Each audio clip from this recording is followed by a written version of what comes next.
거룩하신 하나님 아버지, 저희를 사랑하시며 귀한 은혜로 늘 함께 하시는 것을 감사합니다. 오늘 거룩한 주일에 주를 사랑하는 성도들이 모여 예배에 가신 것을 감사합니다. 귀한 찬양을 통하여 영광 돌리하여 주신 것을 감사합니다. 날마다 저희가 헌신하는 주의 종들 가운데 은혜를 풀어주시고 또 주님을 사랑하는 마음으로 모든 일을 행할 때 그 은혜와 하나님의 능력을 경험할 수 있도록 도와주옵소서. 오늘도 주의 말씀을 듣는 시간이 오니 주께서 저의 귀를 열어서 주의 음성을 듣도록 인도하여 주옵소서. 부족한 연약한 중에 서싸우니 끌어두지 마시고 주께서 사용하여 주옵소서. 함께 하시고 나오며 예수님 이름으로 기도하옵나이다. 네. 세계 7대 불가사의가 있습니다. 혹시 그 중에 여러분 기억나는 게 혹시 있으십니까?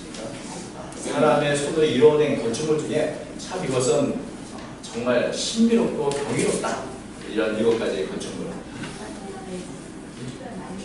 만리장성, 아마 그것이 최근에 세계 7대 불가사의에 들어간 걸로 알고 있습니다. 예전부터 이 고대로부터 오는 이 7대 불가사의는 속하지 않습니다. 피라미드, 예. 그 7개의 그 고대로부터 내려온 이 불가사의 중에 대표적인 것이 이집트의 피라미드고 지금도 존재하는 참 그런 것이죠. 근데 뭐 그 7가지 다 우리가 지금은 다 사라졌기 때문에 알 수 없지만 그 중에 하나 유명한 것 중에 하나가 이 바빌론의 공중정원이라는 것이 있습니다. 이것은 이제 2015년에 EBS에서 위대한 바빌론이라고 하는 이 다큐멘터리를 이렇게 방영했는데 그 3부에 보면 이 공중정원에 대해서 아주 자세하게 소개를 했습니다. 이 공중정원은 바로 이 느부갓네살이 지은 그런 정원입니다. 자신의 아내가 푸른 초원과 산이 있는 곳에 자란 그런 사람이었는데 이 사막지대에 와서 늘 이 고향을 그리하며 향수병에 걸린 것을 보고 부인을 위해서 그 사막 한가운데 세계적으로 정말 불가사의한 아주 높은 정원을 이렇게 물을 끌어서 만든 것이죠. 그래서 그 모습을 보고 경탄하고 참 이런 것을 만든가 이렇게 생각하는 그런 불가사의가 된 것입니다. 이런 공중정원을 만든 사람이 우리 성경에 늘 보는 이스라엘을 멸망시키고 성전을 파괴했고 또 유대인들을 포로로 끌어갔던 그런 느부갓네살 왕인 것입니다. 또 이 바빌론 제국 그 다큐멘터리에 보면 이 바빌론의 성벽도 얼마나 크고 웅장하게 만들었는지 그 성벽의 역사가 헤로도투스에 의하면 4마리가 끄는 마차가 서로 왕복해 달 수 있는 그만큼 넓은 성벽으로 이 성을 둘렀다고 합니다. 그러니까 그 성 자체도 굉장히 참 위대하게 아주 웅장하고 화려하게 만든 것을 볼 수 있습니다. 느부갓네살이 43년을 바벨론의 제국을 통치했는데 자신이 만드는 이 공중정원이나 또 이 거대하고 웅장한 성을 보면서 무슨 생각을 했겠습니까? 야, 이것은 내가 만들었다. 여기 오늘 29절 보니까 이렇게 되지 않습니까? 12달이 지난 후에 내가 바벨론 왕궁 지붕에서 건널세 나 왕이 말하기를 이 큰 바벨론은 내가 능력과 건설하여 나의 도성으로 삼고 이것으로 내 위엄의 영광을 나타내는 것이 아니냐. 이 자신이 만든 이 불가사의 여기는 저 공중정원이나 또 이 거대한 도성을 보면서 스스로 도취돼서 내가 나의 능력과 건설로 이 모든 것을 만들었구나. 자, 나의 도성이 위대한 바빌론을 봐라. 이러면서 스스로 참 도취에 빠지는 것을 보게 됩니다. 이 도성이 바로 내가 누구인지를 드러내는 것이다. 내 위엄과 영광을 나타내주는 것이다. 이런 것에 이제 자만해 있는 것을 보게 됩니다. 사실 이런 이 바벨론 왕, 이 느부갓네살의 말에 대해서 누구 하나 반박할 사람은 없습니다. 그래서 실제로 느부갓네살이 수많은 전쟁에서 승리하고 수많은 위대한 건축물을 많이 만든 사람이기 때문에 아마도 이 바벨론의 왕 느부갓네살이 이 말을 할 때 모든 사람이 정말 저 사람은 위대하다 이렇게 생각할 수밖에 없을 것입니다. 여기 보니까 이 느부갓네살 말 중에 나라고 하는 말이 아주 여러 번 반복해서 강조해서 합니다. 바로 내가 이것을 했다. 여러분 참 우리는 또 작은 일 하나 성취하거나 뭔가 잘해놓으면 참 스스로 대견스럽게 여기고 참 내가 이런 것을 다 했구나 이렇게 생각하게 되는데, 이 거대한 바빌론 제국을 새롭게 건설한 이 느부갓네살은 그 얼마나 스스로의 일에 대해서 감탄하고 또 이렇게 자신이 이루어진 일에 대해서 스스로 얼마나 대견스러워 했겠습니까? 이 모든 것을 나 혼자 다 이루었다. 여러분, 그러나 정말 이 모든 것을 느부갓네살 혼자 스스로 이룬 것이겠습니까? 그것은 사실 착각입니다. 느부갓네살은 내가 다 이루었다고 말하지만 그 느부갓네살의 음성을 들으며 하늘에서 그것을 반박하는 음성이 들렸습니다.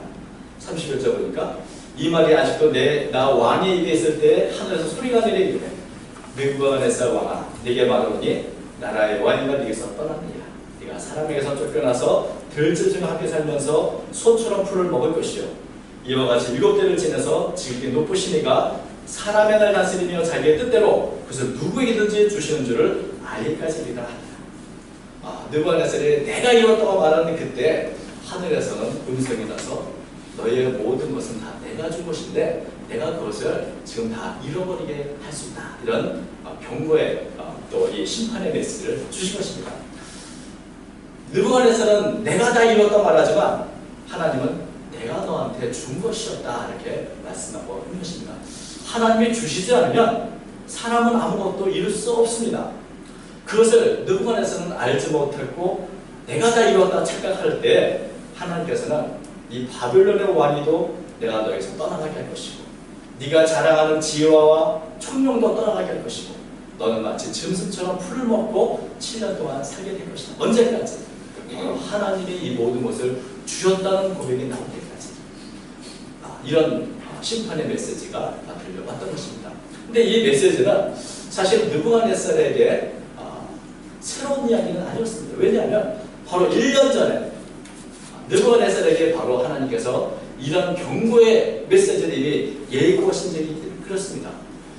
1년 전 느부갓네살은 하나님부터 이런 경고를 이미 받은 적이 있습니다. 그것은 꿈을 통해서 들어왔습니다. 어느 날 느부갓네살이 한 꿈을 꿨는데 너무나 두려운 꿈이었습니다. 4절에 오늘 본문은 없습니다. 4장 4절 이렇게 기록했습니다.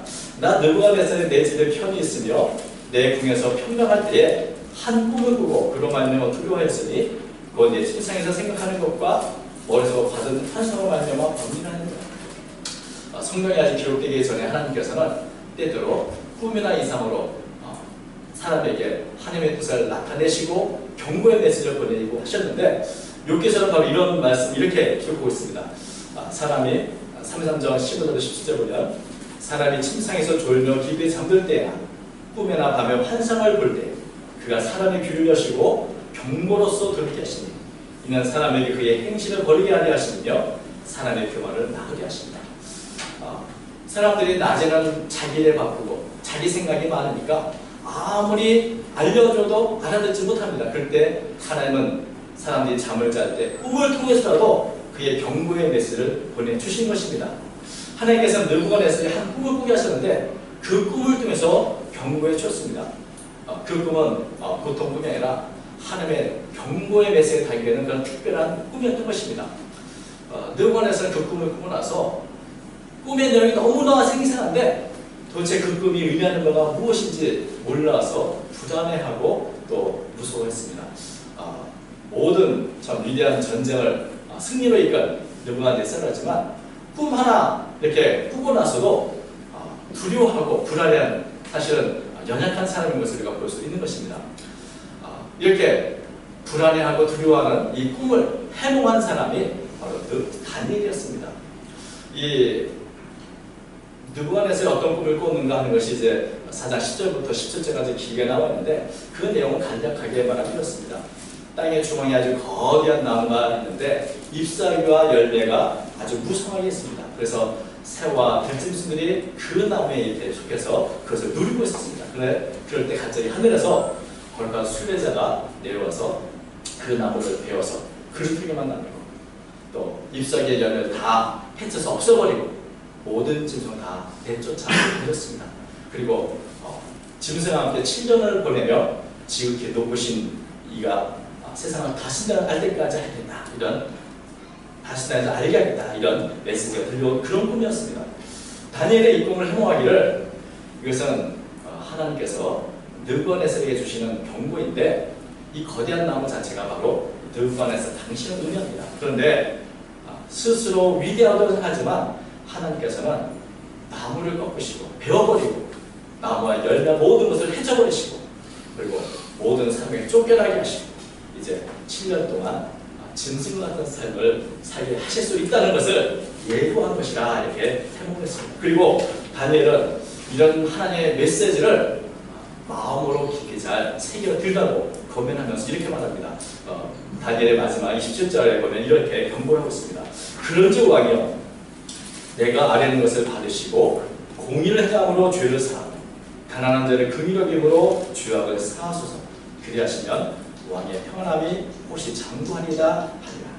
다니엘은 하나님께서 주신 메시지는 바로 느부갓네살의 모든 잘못들을 회개하고 교만한 마음을 버리고 하나님의 뜻대로 공의를 실천하고 연약하고 가난한 자를 돕는 긍휼을 베푸는 일을 함으로 해서 죄를 용서받으라. 이런 경고 메시지를 하는 것입니다. 만약에 그렇게 하나님이 주신 메시지를 잘 알아듣고 그 경고대로 공의를 실천하고 죄를 회개한다면 왕의 평안함이 계속 지속될 것이다.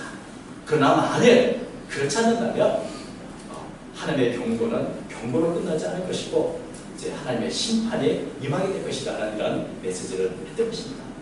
하나님께서는 언제나 이렇게 사람이 죄를 지을 때 즉시 징계하지 않으시고 먼저 경고를 주십니다. 이 경고의 메시지를 주신 것 자체가 하나님의 특별한 은혜인 것이죠.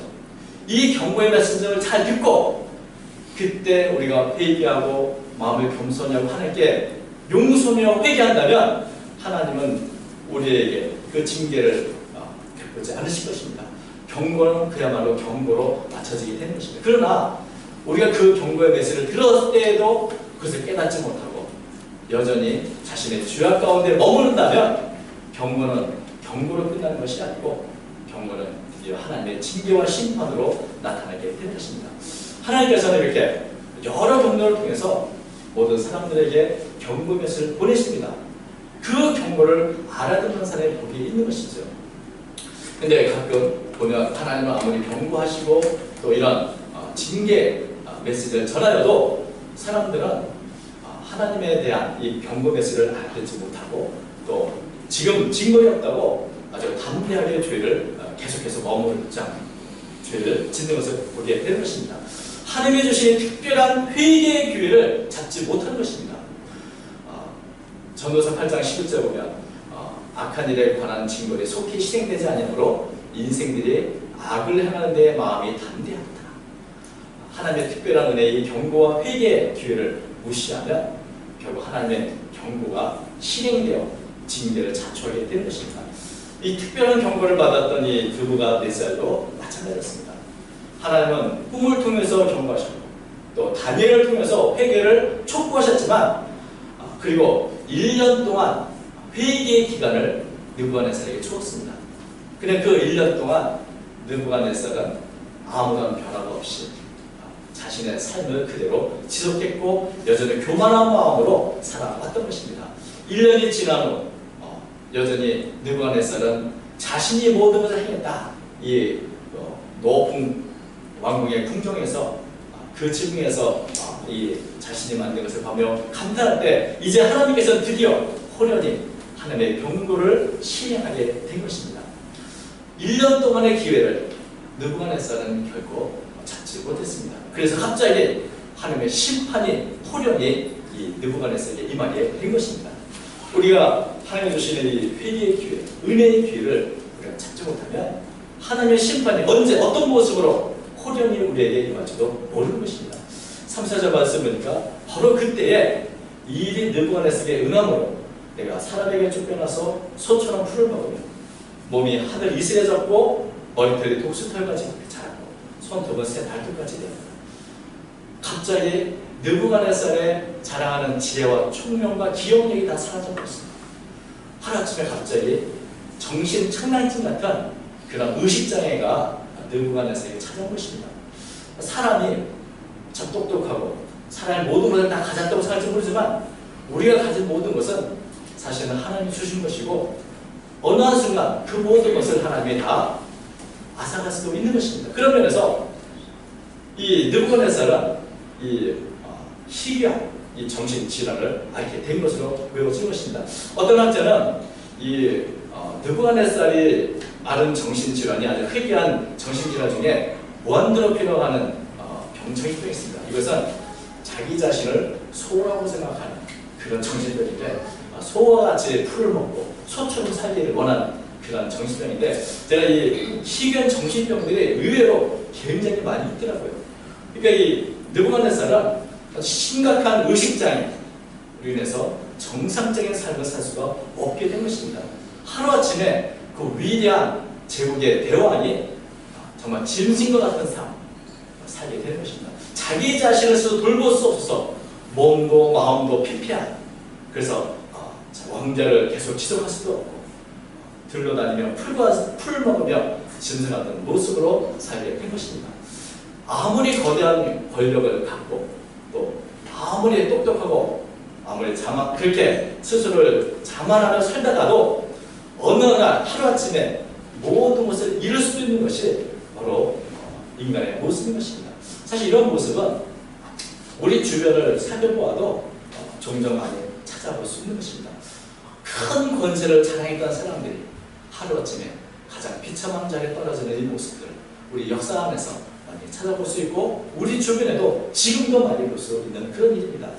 스스로 위대하다고 생각했던 느부갓네살은 하루아침에 가장 비참한 모습으로 짐승과 같은 삶을 살게 된 것은 바로 하나님이 그에게 주신 모든 것들을 다 되찾아 오셨기 때문에 그런 것입니다. 사람은 누구나 이렇게 하루아침에 연약한, 넘어질 수 있고 또 추락할 수 있는 연약한 존재인 것입니다. 우리는 우리 스스로 참 내가 가진 것이 많고 스스로 위대한 생각할지 모르지만 우리는 한 줌의 공기나 한 방울의 물로도 우리의 생명을 지킬 수 없고 또 한 번의 사고나 질병으로도 하루아침에 모든 것을 잃을 수도 있는 그런 연약한 존재인 것입니다. 사람의 가장 위대한 것은 생각한다는 것일 텐데 생각하는 것조차도 사실은 하나님이 우리에게 주신 가장 큰 은혜요 축복인 것입니다. 느부갓네살은 7년 동안 정상적인 생활을 할 수 없고 정상적인 삶을 살 수 없는 소처럼 풀을 먹고 짐승의 마음을 가진 채 이렇게 살아왔습니다.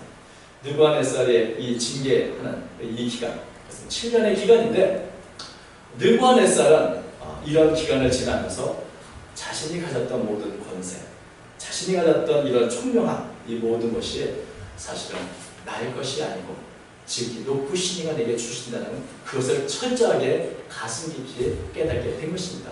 3일 4절 말씀에서 보니까 그 기한이 참에 나 느부갓네살이 하늘을 우러보았더니 내 총명이 다시 내게로 돌아온지라. 이에 내가 지극히 높으신 이에게 감사하며 영생하시는 이를 찬양하고 경배하였나니 그 권세는 영원한 권세요 그 나라는 대대에 이르리로다. 지금까지 내가 위대하고 내가 이루었다고 하는 이런 교만으로 가득한 느부갓네살이 7년 동안 사는 것 같지 않은 이 고통과 비참한 기간을 지나고 나서야 비로소 하나님의 위대하심과 하나님의 긍휼을 깨닫게 된 것입니다. 그리고 자기 자신이 얼마나 비참한 존재인가, 하나님이 얼마나 연약한 존재요 무력한 존재인가를 가슴 깊이 깨닫게 된 것입니다.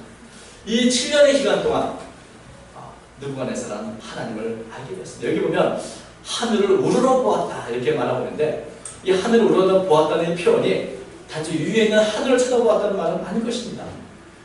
바로 온 세상을 통치하고 계신 지극히 높으신 그 하나님을 우러러보는 존재가 된 것입니다. 지금까지 느부갓네살은 높은 왕궁 지붕에 앉아서 모든 사람을 내려다보았습니다. 이것이 다 내가 만들었고 내가 다스리는 것이고 내가 이룬 것이다 이런 교만한 이 느부갓네살이 드디어 내려다볼 시간이 아니라 자기보다 높고 위대하신 하나님을 우러러보는 자리에 있게 된 것입니다. 자신의 연약함을 인정하고 하나님만이 위대하시다는 사실을 스스로 인정하게 된 것입니다. 이렇게 하나님을 인정하게 되어 그때 느부갓네살에게 다시금 총명이 찾아오게 되었습니다. 느부갓네살의 총명이 회복되었고 온전한 의식을 다시 갖게 되었습니다. 느부갓네살이 정상적으로 모든 것이 이제 정신이 회복되자 그가 제일 먼저 하는 것은 하나님을 찬양하고 경배하는 것입니다. 예전과는 다르게 느부갓네살은 하나님의 말로 영상하신 우리와 다른 존재이시고 그 권세와 또 나라는 영원한 것이라는 것을 고백하게 되는 것을 보게 되는 것입니다. 하나님의 위대하심을 경험한 사람입니다. 이 느부갓네살은 자신이 지금까지 하던 교만은 사실은 착각이었다는 것을 스스로 깊이 깨닫게 된 것입니다. 사실은 하나님이 주신 것이고 하나님의 말로 위대한 분이라는 사실을 자신이 인정하고 그래서 이런 자신의 특별한 경험을 온 나라 모든 사람에게도 알려야겠다는 이런 마음으로 조서를 내렸습니다. 이 다니엘서 4장 전체가 바로 이 조서의 내용인 것이죠. 그리고 이 다니엘서 4장 전체가 느부갓네살이 경험한 이 내용의 조서이며 한편으로는 하나님을 경험한 하나님, 위대한 하나님을 드러내는 간증문이라고 할 수도 있을 것입니다. 4장 1절부터 이 3절을 읽어드리면 이렇게 되어 있습니다. 느부갓네살 왕은 천하에 거주하는 모든 백성과 나라들과 각 언어를 말하는 자들에게 조서를 내리노라. 원하노니 너에게 큰 평강이 있을지어다. 지극히 높으신 하나님이 내게 행하신 이적과 놀라운 일을 내가 알게 하기를 준비합니다. 참으로 크도다 그의 이적이요 참으로 능하도다 그의 놀라운 일이요 그의 나라는 영원한 나라요 그의 통치는 대대에 이르리라. 여러분, 느부갓네살이 겪어낸 7년의 생활, 그것은 너무나 비참하고 고통의 기간이지만 느부갓네살은 그 기간을 하나님의 은혜를 깨닫고 높으신 하나님을 내가 알아가는 큰 기적의 시간이었다, 이런 고백을 하는 것을 보게 됩니다. 사실 느부갓네살이 일어나는 가장 큰 기적은 7년 동안 이 정신병에서 치유받은 그 일이 아니라 세상을 바라보는 시각이 바뀌었다는 것입니다. 이제는 자신이 위대한 줄로 생각하고 내가 최고로 생각했던 이 사람이 이제는 하나님이 위대하시고 나는 연약한, 하나님이 주시면 받고 하나님이 거두가시면 아무것도 있을 것이 없는 그런 연약한 존재인 것을 깨닫게 됐다는 것, 이것이야말로 가장 큰 기적이었던 것입니다. 느부갓네살은 이제는 자기의 주기적인 그런 삶에서 이제는 하나님을 경배하며 찬양하는 사람이 되었다. 이것이야말로 가장 큰 기적이 아닐 수 없는 것입니다. 이 사건을 통해서 느부갓네살은 실제로 이 세상을 다스리는 것은 누구인지, 누가 이 나라를 다스리고 통치하는 것을 너무나 명확하게 알게 되었습니다. 이 느부갓네살이 쓴 이 간증문, 이 조서의 마지막 결론은 이것입니다. 37절 말씀. 그러므로 지금 나 느부갓네살은 하늘의 왕을 찬양하며 칭송하며 경배하노니 그의 일이 다 진실하고 그의 행하심이 의로우심으로 교만하게 행하는 자를 그가 능히 낮추십니다. 하나님의 행하신 모든 일은 다 진실하고 의로우시고 교만하게 행하는 자, 자기 자신이죠. 그것은 낮추신다는 것을 깊이 깨닫게 된 것입니다. 우리가 보기에 이것은 너무나 당연한 이야기입니다. 그러나 이 당연한 것을 알고 체험하기 위해서 느부갓네살은 7년이라고 하는 특별한 수업 기간을 가졌고 특별한 시간을 가져야 했던 것입니다. 여러분, 많은 사람들이 스스로 하나님 없이 성공할 수 있다고 생각합니다. 하나님 없이 내 지혜와 능력으로 성공할 수 있다고 믿고 그렇게 살고자 합니다. 자신의 능력과 지혜만으로도 나는 잘 살 수 있다, 이렇게 착각하는 사람입니다. 그러나 언제나 기억해야 할 것은 하나님이 주시지 않으면 우리가 아무것도 가질 수 없다는 것입니다. 세계와 우리 인생을 통치하고 가시는 분은 여전히 하나님이시라는 것입니다. 하나님은 지금도 이 세상을 유지하시고 또 다스리시는 유일한 분이십니다. 누구도 하나님의 손에서 벗어날 수 있는 그런 사람은 없습니다. 하나님이 주시지 않으면 우리는 느부갓네살과 같이 비참한 짐승 같은 삶을 살 수도 있는 존재인 것입니다. 하나님이 회복해 주시고 하나님의 지혜와 통용을 주실 때 우리는 우리의 삶은 회복될 수 있는 것이고 또한 하나님을 알아가는 삶을 살 수 있는 것입니다. 그러므로 가장 중요한 것은 하나님을 인정하는 것입니다.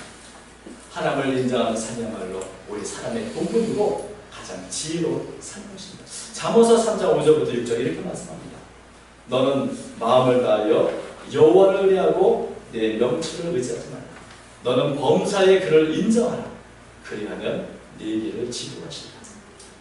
먼저 하나님을 인정하는 것, 하나님을 경외하는 것, 이런 삶이 회복되어야 하나님이 주시는 놀라운 은혜와 축복을 받을 수 있는 것입니다. 하나님의 나에게 지도하시고 하나님이 내게 힘과 능력을 주실 때 우리는 하나님이 주신 은혜 안에서 이것도 하고 저것도 하고 우리가 바라는 성공도 이룰 수 있는 것입니다. 내게 주신 모든 것은 하나님이 주신 것이다. 때때로 하나님이 주신 말씀과 경고를 결코 소홀히 생각하지 마십시오. 우리가 죄악에 있을 때 하나님은 경고하시고 우리가 의로운 길을 살아갈 때 하나님은 우리에게 힘을 주십니다. 우리의 삶 전체가 하나님에 있다는 이 사실을 날마다 인정하고 모든 일에 교만한 마음을 버리고 하나님이 내게 주신 것을 감사하면서 언제나 하나님을 경배하고 찬양하는 그런 삶을 살아가는 저와 여러분이 되시기 바랍니다. 그럴 때 하나님의 놀라운 귀한 은혜가 우리 모두에게 임하게 될 줄로 믿습니다. 이번 한 주간도 하나님 안에서 하나님을 경배하는 가운데 귀한 은혜 받으시는 하루가 되시기 주의 이름으로 축원합니다. 거룩하신 하나님 아버지, 우리의 주신 모든 것 인하여 감사를 드립니다. 다시 한번 주님, 우리는 주 앞에 연약하고 미약한 존재에서 고백하고 우리에게 주신 생명과 지혜와 모든 여건들을 주님 감사하며 주님 다시 한번 이 모든 것을 주신 하나님을 찬양하며 경배하는 삶을 살아가도록 인도해 주옵소서. 더욱더 하나님을 알아가게 하시고 하나님을 기쁘시게 하는 삶을 살아가는 저희 모두가 되도록 인도하여 주옵소서. 우리가 스스로 교만해지지 않도록 도와주시고 착각에 빠지지 않도록 도와주시고 하나님 없는 성공이 있을 수 없다는 사실을 깨닫게 하여 주옵소서. 모든 것을 주실 때 후히 주신 하나님을 바라보는 믿음의 삶이 되도록 저희를 권고해 주옵소서. 우리가 죄악에 있을 때 주께서 경건한 메시지를 듣게 하여 주시고 하나님의 주시는 은혜의 시간들과 이 모든 특별한 은혜들을 우리가 소홀히 여기지 않도록 인도하여 주옵소서. 날마다 하나님의 뜻을 분별하며 하나님의 뜻을 이루어가는 제 모든 삶이 되도록 도와주옵소서. 사람 모든 성도의 삶을 지켜주시고 우리가 필요한 은혜를 날마다 새롭게 더해 주옵소서. 함께 하시기 원하며 사랑하신 예수님의 이름으로 간절히 기도합니다.